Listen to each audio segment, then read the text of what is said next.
mahadsan alihi xafladan qiimaha badan lagu kulmiyay dadka ugu khayr badan yihiin nabiga calayhi salaatu wasalaam wuxuu yiri khayrukum man ta'allama al-qur'ana wa 'allama waxa idinku khayr badan qof qur'aan bartay oo dadkana si barakaasa idinku khayr badan buu nabiga calayhi salaatu wasalaam xadiiska wuxuu ahaa inna min afdalikum man ta'allama al-qur'ana wa 'allama hadani dadkii joogay ugu horeey ka baxay marka raxmadahay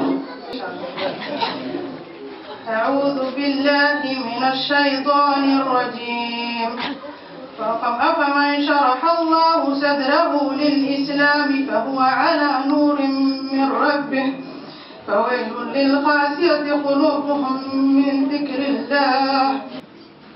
أركان الإيمان ستة وما هي أن تؤمن بالله وملائكته ورسله وباليوم الآخر وبالقدر خيره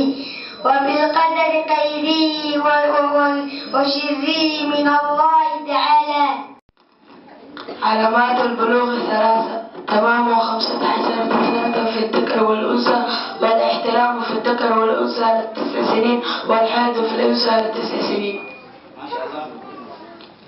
diintoodi iyo xafladooda horay noogu soo aragnay maanta goobjoogan una allahna mahadiskan waxaan ahayn waalidiinta laftigood ee madarasadan ku soo waxbarto waa ayaan kamid aan idinku salaamta islaamka. assalaamu calaykum waraxmatullaahi wabarakaatuh.